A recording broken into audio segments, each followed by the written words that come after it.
what's up, everybody? How's it going? How's it going? What's up?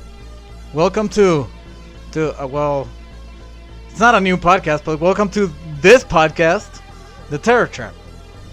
Part of the Night Trap, I guess. The sub part. So, I am the creep. The witch. And we're going to be talking about, well, first, before, like I say what movies or whatever we're going to talk about, I want to first say that this Terror Trap is about B-movies, horror movies, anything that's horror related or B-movie related or indie movie, whatever. Also current. Sometimes. Yeah. Some current. We'll do some current stuff. I just don't want to do like big blockbusters. Like, well, I mean, like we could talk about Jurassic Park, for example, because it's kind of like a B movie. It's just like huge. Yeah. But I don't want to talk about like fucking Avengers or some shit. You know, like I don't think that applies for now, which is weird because in the past, I think that if there was a superhero movie, it was a B movie because nobody gave a shit. Yeah. Now that's all we're getting is superhero movies. Now superhero movies are the mainstream, the thing. So, I guess with that said, let's get into it. The first movie I wanted to talk about with you, just because you told me that you haven't seen it, Right. is LOWLIFE. And what's it about or what? And LOWLIFE is an indie movie. I saw that it was made by IFC. Well, I don't know if it was made by them, but it's distributed or whatever by IFC Films, which is like the cable International film. Yeah, but they put those movies like on A&E and shit. No, the IFC they don't edit or censor anything out on IFC. They don't. No, so you'll see everything and hear everything. I was like, well, that makes sense. Yeah. So you see a boob, you're gonna see it. You're gonna hear bad words, you're gonna hear them because that's what I like about IFC. So it's a channel? Yes. Oh, okay. I was like, well, I haven't had cable in in a long time. Like when you go to a hotel room or whatever, and you're scrolling to the guide. Oh yeah. Then that's when you see like, what the fuck is it? But of course, they're the ones you have to pay for, right? Yeah, I guess. Like, well, I guess Hulu is doing like all these movies, which is fucking weird because the other day, what were we watching? We were watching something and there was like dicks and and I was like, on Hulu? We're like, Oh, I remember. We were watching the fucking reality show Love Island. You know, the UK, whatever. It started over there and then they brought it over here. Correct, yeah. But they fucking showed dicks. Like on reality TV in the UK. And we were like, what the fuck? I guess just also because it's on Hulu, it's less But that's strict weird. about being on TV, because But I've seen some Hulu stuff that they've changed. uh-huh. Like the American Pie movie is it's not the censored version, but it's like the TV version. I'm not even. It's just maybe like not the unrated version. I don't know if you know, but in that movie, like the unrated version, the one that we saw in the theaters, when they see that he's fucking the pie, he's sitting down and he has the pie like on his crotch. And on the unrated movie, he's on top of the fucking counter fucking the pie. Yes, that's the one I remember seeing. But which is fucking stupid. Like, I mean, who cares? He's like fucking a pie. So you don't see it either way, so. But on Hulu they have the like regular theater one, I guess, which is weird. And then you see the fucking dicks on Love Island, so I don't get it. Maybe it's a continental thing. I don't know. I don't know. Anyways, well, with LOWLIFE, I was interested in this movie because I guess I had heard that it was like kind of good. It was kind of like a hidden gem or whatever. So I was like, okay, well, I'll put it on my list. I just fucking left it there for like a year, I guess, because I think it's been a year, maybe almost 2 years since it came out. It probably came out first like in Sundance and all that shit. But I don't know. I'm not sure if to say what exactly or who exactly is the movie about. But like the poster shows the luchador, which is El Monstruo. That's the name of the luchador, I guess. And this movie's kind of like a Tarantino movie. So it shows you the path of four, I wouldn't say four people, but I guess four different, like it's, at the beginning it says Los Monstruos, which is the luchadors kind of like point of view of that day. It's a one day kind of thing. Okay. So it shows you the point of view of him, but the movie starts kind of by telling you, well, it seems like he's telling you, but he's talking to somebody, but he's telling you the story of his lineage of the monstruo. Because in Mexican lucha libre, I don't know if you know, but like El Santo, like if his son becomes a wrestler, it's El Hijo del Santo, and then El Santo Junior. Like it's the same wrestler. They just pass on the mask, basically. So El Monstruo is saying his story about how he's the small one, and he's like the one that like nobody loved in his family because he was kind of small. He's not like this huge, but he's still like a luchador, and he's famous. He's like super famous in this world. I don't know if it's the United States. Well, I guess it is because ICE, the immigration fucking comes out, but I don't know where they are. They're probably like in LA or someplace. I don't know. Right. But it starts with him. It says Monstruos, and then the second story, I guess the second line, is this black woman which we see at the beginning too. But it's her point of view. I forgot what her. Oh, it says Fiends. It's Monstruos and then Fiends, which is him and his husband, because they're drug addicts. So that's why it says Fiends. And then Thugs, which is like these two guys that are trying to fucking kidnap somebody. And then Criminals, which is basically the people that are controlling El Monstruo, the Fiends, and it's, I don't know what they are exactly. I think they're running like a prostitution ring, where they like, yeah, I think that's exactly what it is. I'm just figuring it out right now in my head. I was like, what the hell? That's what talking about it got you thinking about it. Yeah, it's because at the beginning, ICE shows up and gets all these immigrants from that ladies hotel, and it's like shady because like it's the guy has the ICE fucking uniform or whatever, but it's him by himself taking all these people in the middle of the night. So they're all acting like, what the fuck? Like, what are you doing? You know, like, why are you taking, like, by yourself? But it's basically because he's working for that guy. So he takes all these girls and then prostitutes them. Yeah. Basically, like, by force. So El Monstruo, I guess, owes something to this guy. I think that, I mean, I guess you guys have to see it, but he owes, let's say he owes something to the main guy, to the main criminal. So he has to do all these favors for him, whatever he asks. He's basically like a goon. So, but he doesn't really want to do it. Right. But he's like tied, so he has to do it. And then the Fiends, it's a couple, which is the black girl and another guy. The other guy, I don't know what his ethnicity is or whatever, but he's in like he's in the motel, living in the motel. And they want to have, what do they want? Oh, they need a kidney. They need a fucking kidney because the guy is dying, I guess, from all the drugs. Correct, yeah. So they paid money to get a kidney from this guy, from the criminal. They don't know that he has a prostitution ring, but they just paid money to get basically a kidney from the black market. Correct, yeah.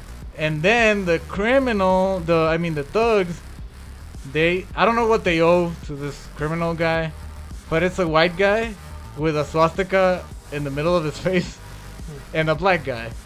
But the white guy with the swastika, he's like the nicest guy. Basically, he had to get the swastika on his face because he was in prison. And in prison, like to get protected, he joined like the Aryan Nation. And so he got a fucking swastika tattoo, not really being a racist. Right. He actually, protection. Yeah, he actually talks like Eminem. Like he's one of those like white guys that wants to be black, which is, it's funny that he has a swastika because they go to this Mexican neighborhood, and then the guy's like, "What are you doing? Like, why are you getting off and shit?" And he's like, "Hey, like I love everybody." And he's like, "Well, but you have a fucking swastika on your face." And he says, I think the line was like, "Well, some people that have swastika tattoos are fucking assholes." He's like, but he's not. Yeah. Which I think that was cool. Like, I didn't expect that. And then it kind of at the end of this movie, like, he kind of gets like a redemption, I guess. It's pretty cool. I guess you guys have to see. I don't want to like say too much, so you guys can watch it. Because even if it's not on Hulu, I think it's worth like renting it or like trying to just, you know, it's probably on YouTube like for $2.99 renting, or on Xbox. I think on Xbox is like rentals are like $3.99 or $4.99. But I think it's worth it. The acting is not great. Yeah. Like, I mean, you can tell it's an indie movie. You can tell there's no like known actors or anything like that. I was about to ask who. Maybe they are known. I didn't recognize anybody.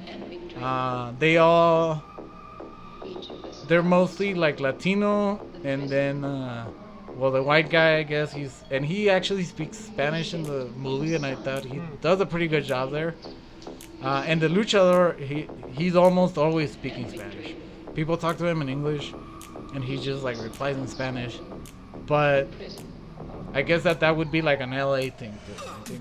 I think probably it probably is LA, because it looks like a big city too. The camera work and all that looks pretty good. You can tell it's an indie film though, because it has, well, aside from the shitty acting, the luchador, when they make him mad, or like when I would want to tell one of the scenes, but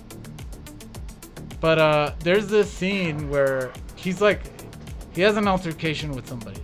He's pretty noble. He's like a noble guy, but he has to do whatever he's told.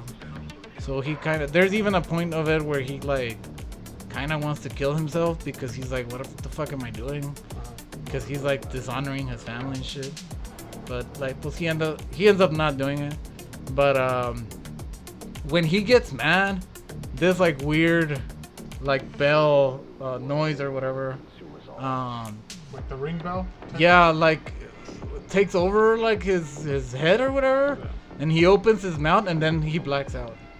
And then when the blackout is over, like he wakes up from the floor, and something's fucked up or something happened. Okay. I don't know if he knows what he did, but well, in this one scene he wakes up and a body is laying next to him, and the fucking head is exploded on the fucking floor. ¿Has escogido tu deseo para esta noche, pequeño? ¿Me cumplen un deseo? Claro. Cuando entras a madurez femenina, te conceden un deseo. Es la manera azteca. Tengo que pensar en algo bueno. Gabriela, go inside. Why? It's my quinceañera. Gabriela, go inside. Why are you being such a fucking dick? Ugh.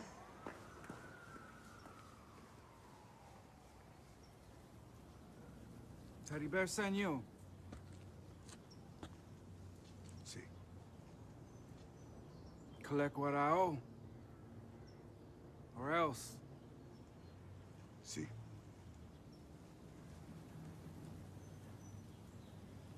I don't have the money. Is that gonna be a problem? Sí. You're just doing the job. No, I don't want you to have to get hurt for somebody else's cash. Daddy.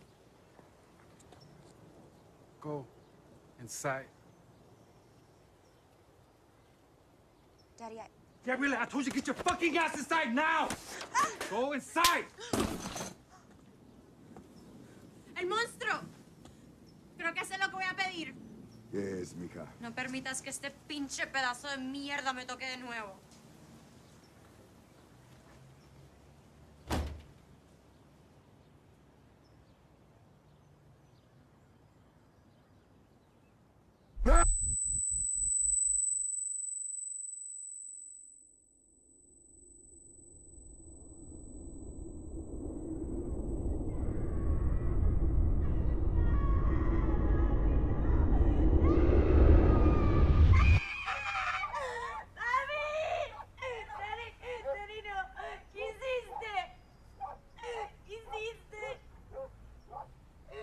Es un honor el cumplir tu deseo en un día tan especial. Yo nunca dije aplastarle la cabeza, pinche loco.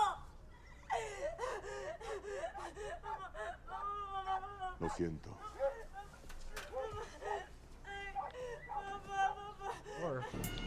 And I think he knows what he did because he gets up and he's like, well, like, it happened, you know, whatever. But I think, like, it looks cool.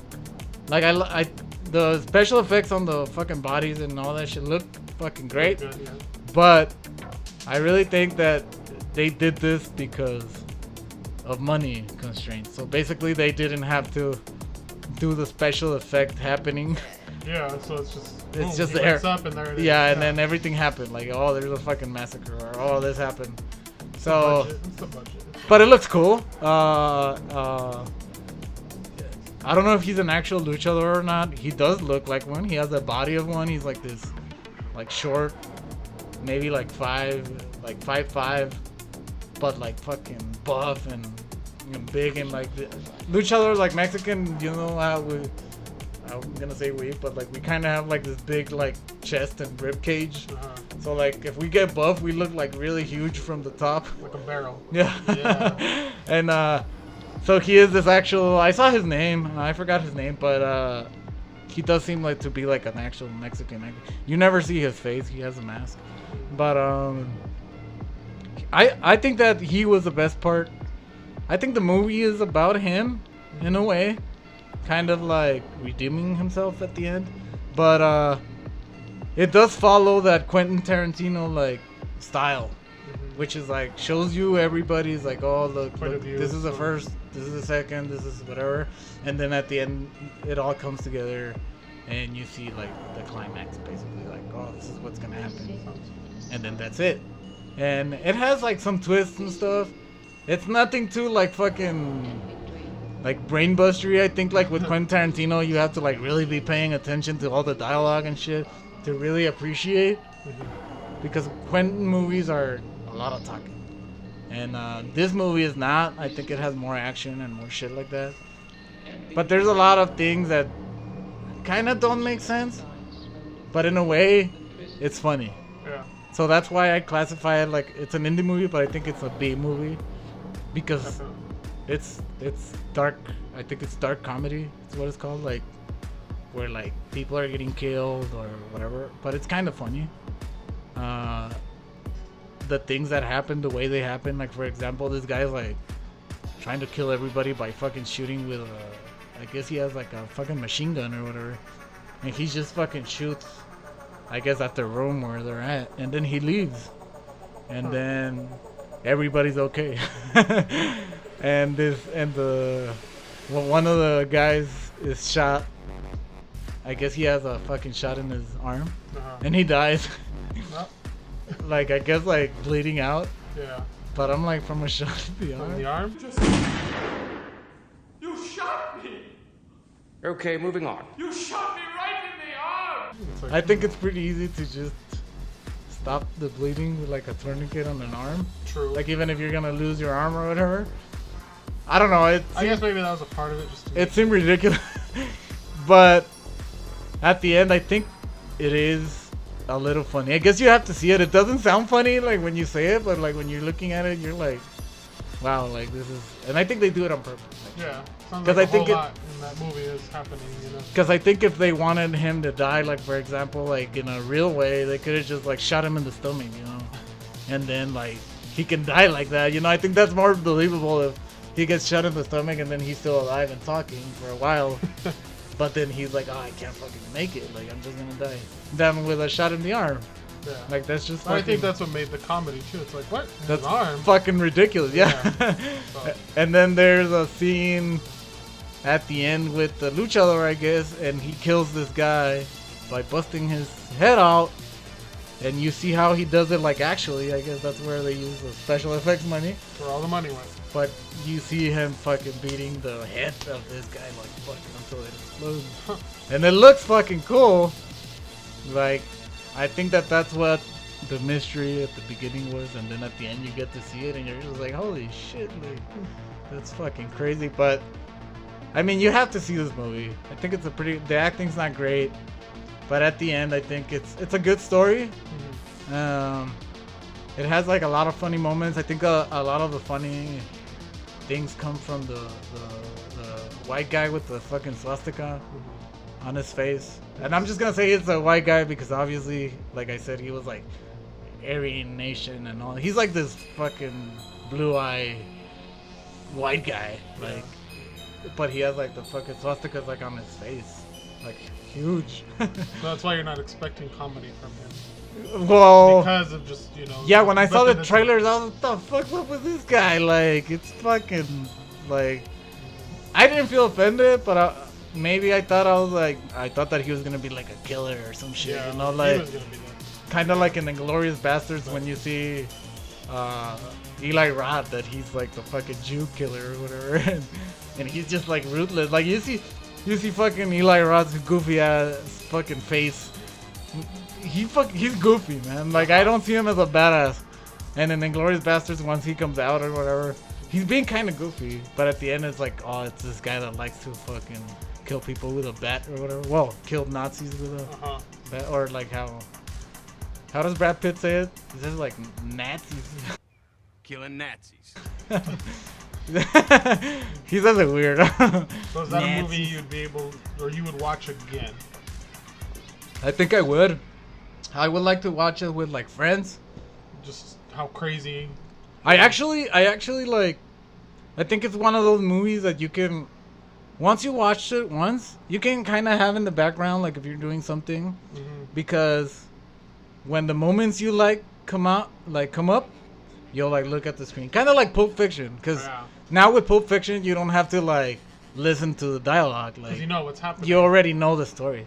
But like your favorite quotes or your favorite parts come out, you're kind of like, oh, you look and then you continue doing whatever you're doing. Especially because Pulp Fiction is like fucking 2.5 hours or some shit. It's a long ass fucking movie. But this movie, I think this movie's a little shorter. I think it's probably like 2 hours, maybe even less. I don't think it's that long at all. It took me a while to watch it because people kept like calling me. So I just paused it or whatever. Yeah. But it's like it doesn't take too much of your attention because I didn't really have to be like, oh fuck, I don't remember what I like, and then like rewind it. Like no, not really. You can kind of follow the story, except that for me at least, when I'm watching a movie at the beginning, when they do the whole setup, sometimes I'm not really paying like attention. Like as you could see, I realized how the fucking movie worked, like right now when I was talking about it. I was like, what the fuck? Because I didn't really know if it was a drug dealer or whatever, but then I was like, oh shit, the prostitution ring was actually from, So I guess now you know. But I think that was the hardest thing to figure out for me. Everything else is just about the luchador, basically these thug guys and the black lady that needed that liver or kidney. I guess, for her husband. And I think at the end of the movie, all of them realize like what's important instead of like what they were doing. So like the luchador will realize like that he was doing things wrong or whatever. The black lady, plus she was a drug addict, so you know where that's going. The white guy you have to see. You just have to see how that works out for him at the end. I think it's pretty cool. Yeah. Like that was one of those moments where I was like, holy shit, like that totally makes sense. It's funny. Like it's really funny and shit, but at the end you're like, that fucking makes sense. And then I was like, fuck yeah. And then he even says like fucking, he's the one that has the funny lines. So he'll, like if you quote lines, I guess it'll be his. Yeah. The luchador says some weird shit. But it's all in Spanish, so I don't think you'll be quoting those lines like a lot. No. But it's a pretty fucking awesome movie. The poster I really like. Look, it's just him. It's like a portrait of him. I'm gonna give it like fucking, I would say for me, maybe for regular people it's like lower. But for me, I think it was something. I think it was pretty outstanding for what it is. I would say like 4 luchador masks out of fucking 6 drunken Mexicans, which is me. Right? It's there. I mean, it's good. Yeah. It's good. It's not like, oh, it's amazing. But I would want to, like, put it on a projector and, like, show it to people. Yeah. Kind of like I told you, I don't know if you haven't seen it, but Turbo Kid, we actually put it on the projector and saw it like that because I thought it was a pretty cool B movie. You should watch it so that we can talk about it, too. But I guess that's Low Life. So let's move on. Let's. Like, now that we talked about it, too, I was like, we're going to. About the Once Upon a Time in Hollywood. Yeah, actually. we should talk about that one because like, I'm pretty curious. I've heard that it's funny, and I've heard that it's not like the other Tarantino movies, like too much. What I've seen on the trailer, well, they make it seem like really actiony and like I know it's about. It definitely is, Okay. very actiony and it's very based back in the day. When does it take place? I believe in '69, I think is when it took place, or when it's supposed to be taking place. So it's about the 2 actors. Well, one actor and his stunt double, who's also kind of like his assistant, I suppose. Uh-huh. And it's very, also kind of 3 storylines. It also has the Sharon Tate and her storyline, and then the Manson family. Oh yeah, I remember you see a lot of them. I remember when they announced it that they were saying that it was gonna be a Charlie Manson movie and all this shit, and I was like, it definitely was not. I mean, it has a lot in them. it's more about the period and The time, yes. Okay. Because you only, I believe, only see Charles like maybe once. You only Okay. see him once in the whole. who was playing Manson? Do you know? I could not tell you. I was like, he looked exactly like him. I Is gotta it say, recognizable or no? Or do you wouldn't? I wouldn't be able No. to tell Okay. you who he was. Nah, it's fine. But yeah, so it's just his life, the actor, Which is Leo? Yes, Leo's. Okay. He's the actor, and he's just going, through different roles and stuff. But he, has different doubts about himself because he feels like he is no longer as big as he was. Okay. So he's just trying to get back into acting and trying to become a star again. Well, the star that he used to be. Okay. And his assistant, he's going around town and stuff, and he keeps running into this one Manson family member, but he doesn't know, who she really is. And he seems to be attracted to her and stuff like that, and finally, he does pick her up and give her a ride. Who is she? Is she Margot Robbie or who is it? No, Margot Robbie is playing Sharon Tate. Oh, So- yeah, that's right. So Sharon she's, Tate. Okay. I guess, just some no-name, person. And so she takes him back to the ranch, where they're all at, So he's like, hey, I recognize this place. We used to shoot our old films here. And he wants to go see the owner, and she's just like, no, you can't go see him, but he's like, I want to see him. So all like the family starts coming out of different houses and stuff and watching, and it gets you get kind of like worried for him. It's like, is he gonna get out of there alive? Because already yourself you remember what the.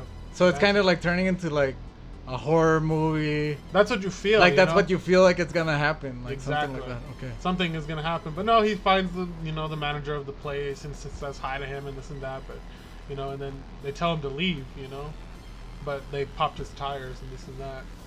So it kind of looks like it's gonna be like a House of a Thousand Corpses situation. Exactly. That's and no, like I said, they let him go, but it's a little they like popped his tires. misleading.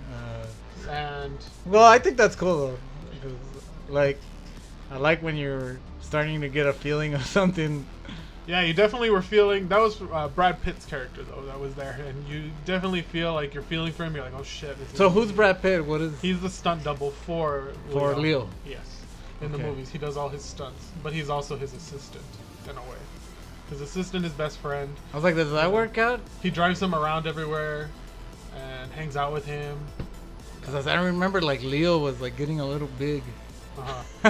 They look pretty. They look similar now. They look pretty. I mean, I similar. haven't seen Brad Pitt in a while, but But so it's like you don't see a lot of Sharon Tate's story, but you know you get a feel for it. You know she's there. She's living in Hollywood but I mean, now. we all know their story. Yeah.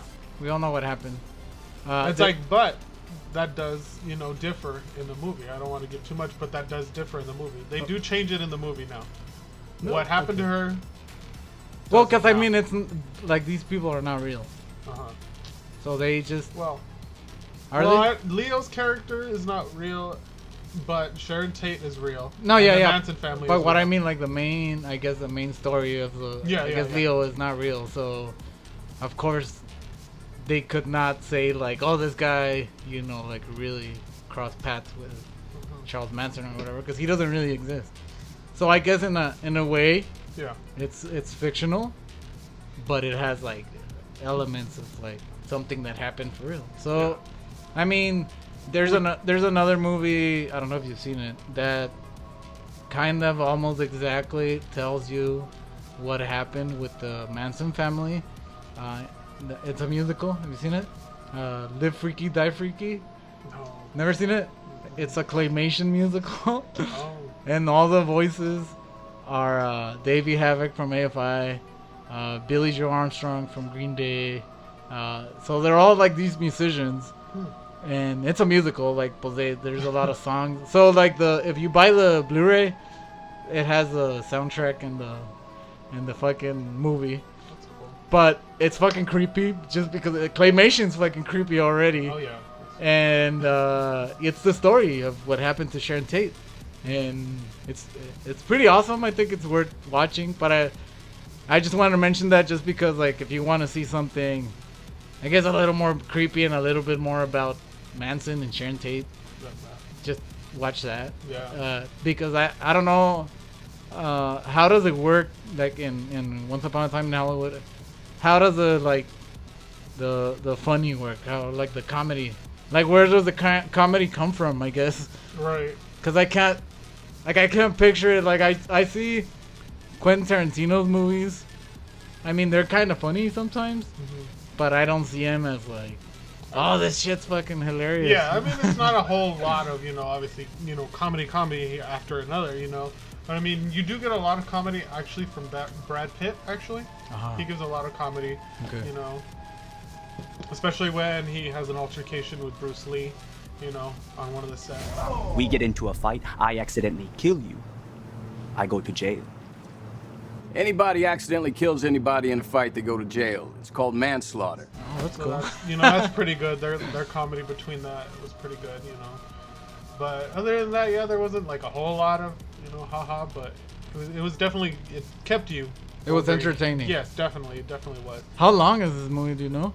It was, I felt like it was like 2 hours, I think, you know. It probably was. It felt, to me, it felt a little longer when I was there in the theater, you know. It felt I mean, was Tarantino movies yeah. are long. Yeah, it felt long to me, but it didn't bother me because it kept a story going. It kept me like, okay, this is still good. I want to keep seeing, you know. I kind of wanted to look up how long is it, just Oh yeah. just for because it's still in theaters. Yes, it is. So like for people's sake, because like when they're like on a streaming, you can just pause it, you know, and I'll fucking continue later. But this you gotta commit. Like it's like oh, I'm gonna 160. Also, it's 2 hours. So it's about 2.5 hours. Meh. Not bad. But yeah, like I said, and even though they did change it a little, it was still, you know, it still was amazing how they did that. That was pretty. So where would you rate it on the Tarantino films? Like, I guess what's on top of it and like what's below it? For you, I guess. Right? I was like, I couldn't say, but I mean, it's definitely like it's got to be like up there, you know. It's like, one of the best ones. One of like the top 2-3 movies for me. I felt like it was really. I think the best Tarantino movie, Pulp Fiction, and I don't think it's like because I think it's good, but I think that when you say Pulp Fiction, you know, people know Quentin and they know quotes and they have memes. You know, there's that meme of a fucking Vincent Vega, the fucking confused, like where he doesn't know where to go, where he does that fucking thing, like where he goes. So there's that one. There's the dancing, the dancing scene with Vince and Mia. There's the fucking I use this quote a lot. The one where she fucking takes the coke in the restroom and she says, "I said, goddamn." That one. I mean, it's just instantly recognizable. Yeah. So I would say that that's on top. So would you say that this is better than Pulp Fiction? To you? Probably not better because But they're different. I guess they're different, and Pulp Fiction is just such more classic, But I mean, this one is like maybe right below it. Okay. It has to be like right below it. It was like. Cause I have like a lot of people don't like Death Proof, but I had recently saw that one. I was like, I love Death Proof. It was good actually. I fucking love it, and I mean, I went to see the Grindhouse movies at the theater twice the same day, because at the Double feature. Yeah, so I was like in the theater for like 6 hours and shit, but I went with my friends because I couldn't wait. Like the idea of a Grindhouse type of movie at a big theater like that, not smelling like piss and and shit, and and like actually having good food and shit, to me was like amazing. So when it came out, the day it came out, that Friday, this was, I mean, there's always been midnight movies, but this was when like it wasn't like huge to go. Now people are like, I'm gonna buy tickets in advance and shit. These times I think we're a little different. I mean, I think now you can buy the ticket and reserve your seat. And people weren't as into like midnight shit. But I remember I went with my friends, saw it. I was like, what the fuck? Like, this is fucking amazing. I couldn't believe the trailers. People were pissed. They were like, this was shit. But they didn't get it.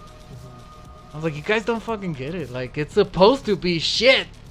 But it's entertaining shit, No, it was good. Yeah. I want to say that it would probably be like. I mean, when you see a poster with a girl with a machine gun leg, why would you go thinking this is gonna be fucking serious? Like it's gonna be serious. Yeah. So like it's fucking dumb. But actually, Planet Terror was like my favorite movie for like the longest time. But I went, and then my girlfriend at the time wanted to go see it, and I didn't tell her that I had gone see it, so that I could go see it again. Because I know that if I would have been like, oh, I already saw it, she would have been like, well, let's see something else. Yeah, but I'm down to see it again. So I was like acting like, oh shit, like new shit was happening. Oh, what the hell? I didn't know. But I think the second viewing that I saw at the theaters for Death Proof, I was like, god damn, like this movie's fucking good, man. And then I don't know if you remember it, but Planet Terror came out first. Yes. As a disc, as a Blu-ray. So I bought Planet Terror, and then Death Proof. I think it was like a month later or 2 months later or something, which was weird to me because I was like, why didn't you just Grindhouse? Yeah. Because it didn't have the trailers. I remember it didn't have the trailers on it. But I bought. I didn't buy Death Proof because I was like, well, I kind of want to wait for like a bundle or some shit. Yeah, box set. We have to.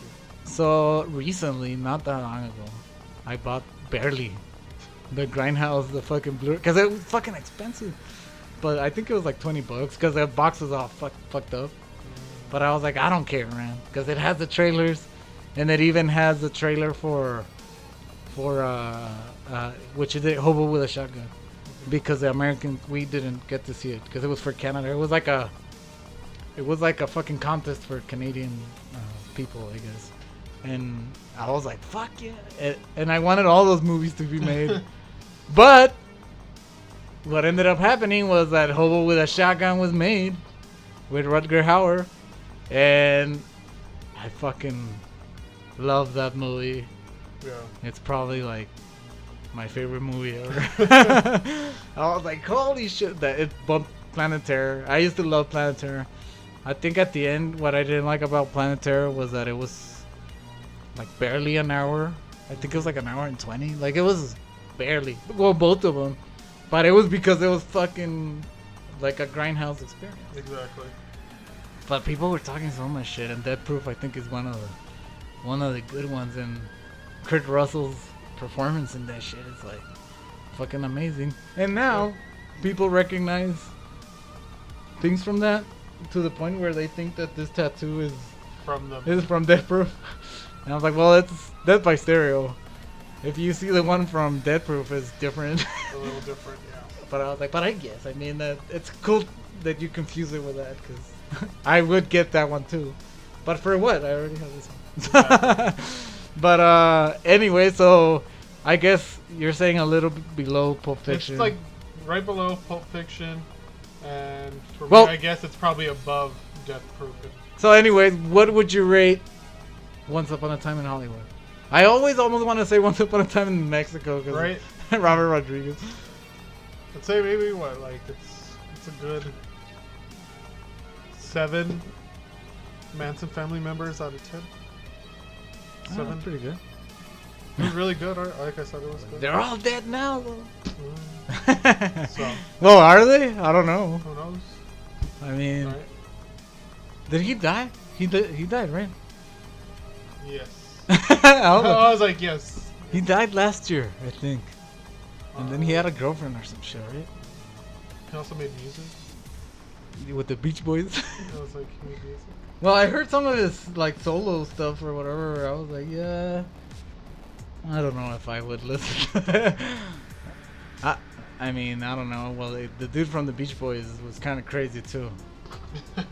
So, I mean, I get it, I guess. Didn't he say too that he kind of like, he said something about the Beatles, no? I'm not a fan of the Beatles. Oh no, he named the Helter Skelter because of the Beatles. The Beatles. Oh. So yeah, Helter Skelter. You don't like the Beatles? No. Wow, I'm not a fan. That's rare. I know, right? Everyone's all, about the Beatles. I'm just like... I mean, I don't know if I'm all about the Beatles, but it's because I grew up, yeah, I guess, like, with my dad and shit. But my dad listened to, like, Bob Dylan and, other stuff that I like. But the Beatles, I guess, was, like, the more family-friendly, I guess. Yeah, so I'm like... And that's the more catchy, so when you're a kid, that's what you fucking get. Yeah, but I guess that's the only band from back then that I'm able to listen now, because like a lot of Bob Dylan, it's kind of wonky. His voice is like shit, man. He was never a good singer, but whatever. Oh, I wanted to talk to you about this. I don't know. Do you like what's the name of that fucking band? Placebo? Yeah. You like Placebo? All right, that song, that's a cover. Do you know which song I'm talking about? I'm trying to fucking remember the name of the song. But it's been coming out. It's like an 80s song. They redid it. But you know which song I'm talking about, right? Yeah, I'm trying to think of it too. And I'm even trying to remember the lyrics, but I don't remember. But it's been coming out in every show and fucking movie lately. And that and the original song. But what is it fucking called? Look it up. Try to look it up. So just look up like Placebo cover of 80s song. Something like that. It's like really recognizable too. But it's been coming out a lot and I'm like, what the hell? Because this song is like old. Right. Like it's already old from the 80s and then like it's old from Placebo even. I'm looking in their Spotify and there's their number one, Ever You, Ever Me, Running Up That Hill. Is it that one? And which one? Running Up That Hill? Play it? I was like,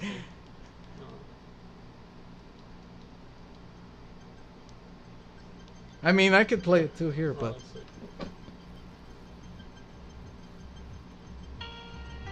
yeah, that one. That's the one. Alright. And it's Running Up That Hill, yeah. That fucking song, man. I don't know what is it like right now, but like playing everywhere. It's everywhere. Like I see a show and then it'll start playing when there's like a sad part or whatever, and I'm like, what the fuck? Because I don't know. Like I had never heard that fucking song before, like this year, and now it's everywhere, and I'm like, holy shit. Because I like Placebo. Like, well, Every Me and Every You was like everybody's favorite song for a In the while. 90s, right? 90s. For a while. I actually heard it for the first time in a fucking skate video. Some guy used it as a skate song, and I was like, holy shit! I think it was That sounds familiar, actually. Mark Appleyard from Flip, on the Flip video. But that's the first time I heard it, and I was like, holy shit, who's this? And then it turned out like my wife is like the #1 fan, and she went to like LA to see him and all this shit. And I'm like, holy shit! She knows all the fucking things about the singer.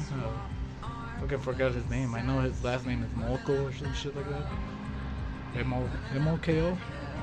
I think so. Something. I don't know. But yeah, it's just that song. I just want to mention it because I was like, it's coming out a lot for some reason. I don't know what the fuck. What the fuck? So anyways, I guess I wanted us to talk a little bit about Terrifier, but let me check on our time before we get into anything. Yeah, I think we're good. So that's two movies that either one of us has seen finally. Yeah. 'Cause I saw Once Upon a Time and you saw Low Life. So this is one we've both seen. Maybe we'll watch them and then we'll just give like a fast of what we think, you know. Alright, we'll come back to it. Like we can be like, well, you were wrong. Right. The movie fucking sucks. You're like, I only give it 2 Manson family members. I was like, alright. I don't think that either of us are not gonna like him. Either one. Yeah.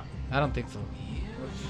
But we'll leave it like that, because it's a good fucking movie. I mean, I'm not gonna give the review right now, but I liked it. That's all I'm gonna say. But we'll talk about a little bit more in depth. I'm gonna rewatch it just to refresh, the memory. But especially because the first time I put it on, I wasn't really putting like all my attention to it. What got my attention was when he started getting all like fucking creepy and shit. I was like, what the fuck? And then I couldn't stop watching. But I'm gonna rewatch it and then we'll talk about it for the next Terror Trap. So this will be episode 1, I guess. And thanks for coming again to fucking review this shit with me. We'll continue this probably weekly. I'm gonna try. We'll see. If not, fucking, because it's hard to edit, but I mean it's not that hard, but it's time consuming. So with that, I am the Creep. The Witch. And we will see you next time. Please subscribe. Like. Yeah, like, subscribe, and fucking comment. Even if it's shit, I don't care. I'll fucking answer. Anyways, laters.